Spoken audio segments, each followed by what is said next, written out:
Assalamualaikum warahmatullahi wabarakatuh. Perkenalkan, nama saya Usmitah dengan NIM 2404411680 dari kelas 3 KUI. Di sini saya akan mempresentasikan hasil dari makalah saya dari mata kuliah Jaringan Komputer dengan dosen pengampu Pak Alim Surya Saruman Eskom MPD. Judul makalah saya yaitu Peran Firewall dan Intrusion Detection System dalam mengamankan jaringan perusahaan. Rumusan masalah yang saya angkat yaitu apa yang dimaksud dengan firewall dan jenis-jenis firewall, pengertian intrusion detection system beserta jenis-jenisnya, dan bagaimana cara kerja firewall dan IDS dalam jaringan perusahaan. Dan yang terakhir, apa peran penting firewall dan IDS dalam menjaga keamanan jaringan. Apa sih firewall itu? Firewall dalam jaringan komputer adalah sebuah sistem keamanan yang berfungsi untuk melindungi jaringan dan komputer dari ancaman yang datang dari luar. Firewall juga bekerja dengan menganalisis lalu lintas data yang masuk dan keluar jaringan dan dengan memfilter informasi yang masuk ke dalam jaringan. Selanjutnya ada jenis-jenis firewall. Jenis-jenis firewall yang biasa digunakan dalam perusahaan yaitu yang pertama ada firewall packet filtering, yang kedua ada stateful inspection firewall, yang ketiga ada proxy firewall atau application level gateway. Yang keempat ada Cloud Firewall atau Firewall S. Yang kelima ada Next Generation Firewall atau NGFW. Yang pertama, Firewall Packet Filtering. Jenis firewall ini adalah yang paling sederhana dan paling umum digunakan.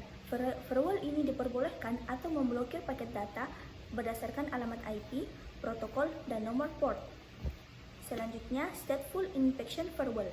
Firewall tidak hanya memeriksa header paket, tetapi juga melacak status koneksi atau setiap sesi komunikasi.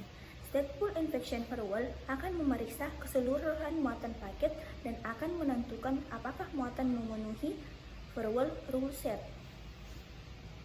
Selanjutnya, Proxy Firewall atau Application Level Gateway. Firewall ini bekerja di lapisan aplikasi atau application layer dan bertindak sebagai perantara antara pengguna dan server tujuan. Firewall ini akan bekerja pada lapisan aplikasi. Dan keempat ada Cloud Firewall. Cloud Firewall juga biasa disebut Firewall as a Service atau FaaS, yang ada dasarnya adalah sebuah cloud namun berfungsi sebagai firewall. Jenis firewall ini akan disediakan oleh pihak ketiga, yaitu mana juga akan penyediaan, pengelolaan, dan pengoperasian cloud firewalls. Dan yang terakhir ada Next Generation Firewalls atau NGFW. Next Generation Firewalls sering disebut sebagai firewall yang menduduki hierarki tertinggi dikarenakan sistemnya yang paling terkini. Next Generation Firewall menawarkan penfilteran paket secara mendalam. Selanjutnya, pengertian Intrusion Detection System. Intrusion Detection System adalah sistem keamanan komputer yang dirancang untuk mendeteksi aktivitas tidak sah yang mencurigakan pada sebuah perangkat. Tujuan dari Intrusion Detection System atau IDS adalah untuk mengidentifikasi akses tidak sah yang masuk ke dalam sistem. Jenis-jenis Intrusion Detection System. Yang pertama itu ada Network Based IDS. Jenis IDS ini secara komprehensif akan melakukan monitoring dan perlindungan terhadap infrastruktur jaringan yang dimiliki. Yang kedua ada Host-Based IDS. Host-Based memiliki kemampuan dalam menganalisa setiap paket data yang diterima dan dikirimkan ke endpoint jaringan secara real-time untuk mengurangi dampak serangan dari sisi internal dan eksternal seperti traffic dan analisa logging IDS. Yang ketiga ada Protocol Based IDS atau PIDS. Protocol Based IDS adalah jenis pendeteksian yang memiliki fokus pada aplikasi yang terinstall dan web server.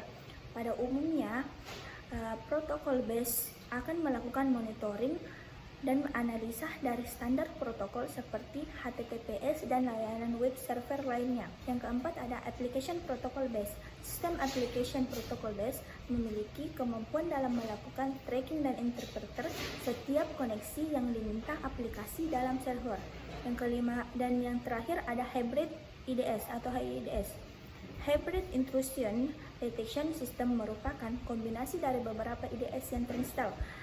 dalam infrastruktur jaringan atau host. Jenis IDS ini dapat memonitoring infrastruktur jaringan dan host jauh lebih baik secara bersamaan daripada hanya satu. Selanjutnya, bagaimana sih cara kerja firewall dan IDS dalam jaringan perusahaan? Cara kerja firewall dan Intrusion Detection System atau IDS dalam jaringan perusahaan yaitu saling melengkapi dan menjaga keamanan data sistem jaringan. Selanjutnya, ada peran firewall dan Intrusion Detection System dalam sebuah perusahaan. Yang pertama itu peran firewall, yaitu mengontrol akses jaringan. Firewall mengatur lalu lintas data yang keluar masuk dalam jaringan perusahaan. Yang kedua, melindungi data perusahaan. Firewall mencegah pihak luar yang tidak berwenang untuk mengakses data sensitif seperti informasi keuangan, dokumen rahasia, atau data karyawan. Yang ketiga ada mencegah serangan dari luar. Firewall mendeteksi atau memblokir berbagai ancaman cyber seperti malware, denial of service atau DOS, dan port scanning. Yang keempat, menyaring konten dan situs berbahaya. Firewall dapat memblokir akses situs berbahaya atau konten yang tidak sesuai dengan perusahaan, sehingga meningkatkan produktivitas dan keamanan. Yang terakhir, memonitor aktivitas jaringan. Administrator dapat melihat log aktivitas untuk mengetahui siapa yang mengakses. Selanjutnya, peran IDS dalam sebuah perusahaan. Yang pertama, mendeteksi serangan yang lolos dari firewall. IDS bekerja sebagai sistem pemantau internal. Jika ada serangan yang berhasil melewati firewall, IDS akan mendeteksinya melalui pola aktivitas yang tidak normal. Yang kedua, memberikan peringatan alert secara real time. IDR mengirimkan notifikasi kepada administrator jika terdeteksi adanya aktivitas yang mencurigakan, seperti upaya brute force login, pengiriman data dalam jumlah besar, dan ketiga, penggunaan port yang tidak biasa. Yang ketiga ada menganalisis pola serangan atau threat analysis. IDS dapat mengidentifikasikan jenis serangan, sumbernya, serta metode yang digunakan sehingga perusahaan dapat mengambil langkah pencegahan di masa mendatang. Yang keempat yaitu membantu dalam forensik keamanan. Log yang disimpan IDS dapat digunakan untuk menyelidiki kejadian setelah serangan terjadi atau post-attack analysis. Dan yang terakhir yaitu meningkatkan kebijakan keamanan. Dengan mengetahui pola serangan yang sering muncul, perusahaan dapat memperbarui aturan firewall dalam sistem keamanan lainnya yang lebih efektif. Sekian dari saya, kurang lebihnya mohon dimaafkan. Assalamualaikum warahmatullahi wabarakatuh.